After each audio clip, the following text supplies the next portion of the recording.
Alexander ಅನ್ನುವಂಥ ಜಗತ್ತಿನ ಶ್ರೇಷ್ಠ ವ್ಯಕ್ತಿ ಅವನು. ತನ್ನ ಯೌವನಾವಸ್ಥೆಯೊಳಗ ಯುದ್ಧ ಮಾಡೋದು ಅನ್ನೋದಂತಾದ ದೊಡ್ಡ ಹಂಬಲ ಅವನು. ಯುದ್ಧ ಮಾಡಬೇಕು, ಇಡೀ ಜಗತ್ತನ್ನು ಗೆಲ್ಲಬೇಕು, ಇಡೀ ಜಗತ್ತನ್ನು ನಾ ಆಳಬೇಕು, ಜಗತ್ತಿನೊಳಗೆ ನಾ ಶ್ರೇಷ್ಠ ಆಗಬೇಕು ಅನ್ನುವಂಥ ಒಂದು ಮನೋಭಾವನೆಯಿಂದ ಏನು ಮಾಡ್ತಾನಪ್ಪ ಅಂತಂದ್ರೆ ಯುದ್ಧ ಮಾಡ್ತಾ ಮಾಡ್ತಾ ಹೋಗ್ತಾನೆ. ಯುದ್ಧ ಮಾಡ್ತಾ ಮಾಡ್ತಾ ಜಗತ್ತನ್ನೆಲ್ಲ ಗೆಲ್ತಾನೆ, ಜಗತ್ತಿನ ಒಡೆಯ ಆಗ್ತಾನೆ. ಇದು ಯಾವಾಗ ಯೌವನಾವಸ್ಥೆ ಒಳಗೆ. ಆಮೇಲೆ ಪ್ರತಿಯೊಬ್ಬ ಮನುಷ್ಯನಿಗೆ ಹುಟ್ಟು ಉಚಿತ, ಸಾವು ಖಚಿತ ಅಂತ ಏನು ಹೇಳ್ತೇವೆ, ಸಾವು ಅನ್ನೋವಂಥದ್ದು ಬರಲೇಬೇಕು. ಮನುಷ್ಯನ ಜೀವನದೊಳಗೆ ಸಾವು ಅನ್ನೋದು ಬರಲೇಬೇಕು. ಹಂಗೆ ಅವನಿಗೂ ಒಂದಿನ ಸಾವು ಸಮೀಪ ಆಗುವಂಥ ಸಂದರ್ಭ ಒಬ್ಬಾವಸ್ಥೆ ಒಳಗೆ. ಅವಾಗ ಅವನಿಗೆ ಜೀವನದ ಅರಿವು ಆಗ್ತದೆ. ಜೀವನದ ಅರಿವು ಆಗಿ ತಮ್ಮ ಶಿಷ್ಯರಿಗೆ, ತಮ್ಮ ಹತ್ತಿರ ಇರುವಂಥ ತಮ್ಮ ಸಂಬಂಧಿಕರಿಗೆ ಹೇಳ್ತಾನ. ಏನು ಹೇಳ್ತಾನ ಅಂತಂದ್ರೆ, ನಾನು ಸತ್ತ ನಂತರ ನನ್ನ ಶವ ತೊಗೊಂಡು ಹೋಗ್ತೀರಲ್ಲ, ಶವ ತೊಗೊಂಡು ಹೋಗುವಂಥ ಸಂದರ್ಭದೊಳಗೆ ನನ್ನ ಎರಡೂ ಕೈಗಳು ಎಲ್ಲ ಜನರಿಗೆ ಕಾಣುವ ರೀತಿಯಂಗ ನನ್ನ ಕೈ ಹೊರಗಿಡಬೇಕು. ಆ ನಂತರ ನನ್ನ ಶವವನ್ನು ಯಾರು ಬರಬೇಕಂತಂದ್ರೆ ಜಗತ್ತಿನ ಅತ್ಯಂತ ಶ್ರೇಷ್ಠರಾದಂಥ ಡಾಕ್ಟರ್ಗಳು, ವೈದ್ಯರುಗಳು ನನ್ನ ಶವವನ್ನು ಹೊರಬೇಕು. ಆಮೇಲೆ ಶವವನ್ನು ಸ್ಮಶಾನಕ್ಕೆ ಒಯ್ಯುವಂಥ ಸಂದರ್ಭದೊಳಗೆ ನಾನು ಗಳಿಸಿದಂಥ ದುಡ್ಡು, ಬಂಗಾರ, ಬೆಳ್ಳಿ, ಇವುಗಳನ್ನೆಲ್ಲ ಶವಯಾತ್ರೆಯ ಸಂದರ್ಭದಲ್ಲಿ ಶವದ ಮೇಲ್ಗಡೆ ತೂರಬೇಕು. ಈ ರೀತಿಯಾಗಿ ಅಲೆಕ್ಸಾಂಡರ ತನ್ನ ಸಂಬಂಧಿಕರಿಗೆಲ್ಲ ಹೇಳ್ತಾನ.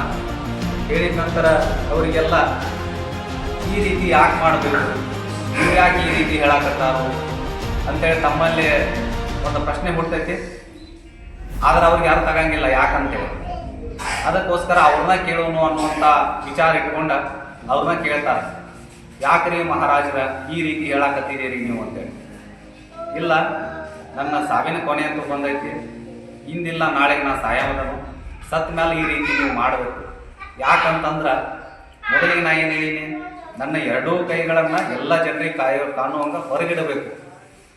ಯಾಕಪ್ಪ ಅಂತಂತಂದ್ರೆ ಇಡೀ ಜಗತ್ತನ್ನು ಗೆದ್ದಂಥ ಅಲೆಕ್ಸಾಂಡರ ಸತ್ತು ಸ್ಮಶಾನಕ್ಕೆ ಹೋಗೋ ಸಂದರ್ಭ ಅಂದ್ರೆ ಪರಲೋಕಕ್ಕೆ ಹೋಗೋ ಸಂದರ್ಭದೊಳಗೆ ಏನೂ ತೊಗೊಂಡು ಹೋಗಲಿಲ್ಲ, ಖಾಲಿ ಕೈಯಿಂದ ಹೊಂಟಾನು ಅನ್ನೋದು ಜನರಿಗೆ ಗೊತ್ತಾಗಬೇಕು. ಆಮೇಲೆ ಜಗತ್ತಿನ ಶ್ರೇಷ್ಠವಾದಂಥ ವೈದ್ಯರೆಲ್ಲ ಯಾಕೆ ನನ್ನ ಶವ ಬರಬೇಕಂತಂದ್ರೆ ಇಂಥ ಎಲ್ಲ ವೈದ್ಯರಿದ್ರೂ ಯಾರನ್ನೂ ಬದುಕಿಸೋಕ್ಕಾಗಂಗಿಲ್ಲ, ಅಂದರೆ ಎಲ್ಲರಿಗೂ ಕೊನೆ ಐತಿ, ಹೋಗಲೇಬೇಕು ಅನ್ನುವಂಥದ್ದು ಇಡೀ ಜಗತ್ತಿಗೆ ಗೊತ್ತಾಗಬೇಕು ಅನ್ನೋ ಕಾರಣಕ್ಕೆ ಜಗತ್ತಿನ ಶ್ರೇಷ್ಠ ವೈದ್ಯರೆಲ್ಲ ನನ್ನ ಶವವನ್ನು ಹೊರಬೇಕು.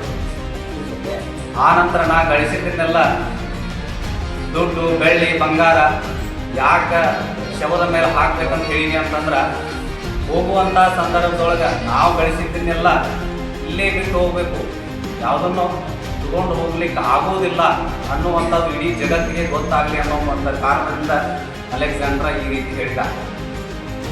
ಅದಕ್ಕೆ ಇಷ್ಟೊತ್ತಿಗೂ ಹಬ್ಬ ಹೇಳಿದ್ರಲ್ಲ, ಹಂಗೆ 11 ತಿಂಗಳು ನಮ್ಮ ಹಾಳೆ ಒಳಗೆ ನಾವಿದ್ರು ಶ್ರಾವಣ ಮಾಸ ಅನ್ನೋ ಒಂದು ತಿಂಗಳದೊಳಗೆ ನಾವು ದೇವರ ನಾಮಸ್ಮರಣೆ ಮಾಡಿ ನಮ್ಮ ಜೀವನಕ್ಕೊಂದು ಸಂಪೂರ್ಣತೆಯನ್ನು ಪಡ್ಕೊಳ್ಬೇಕು.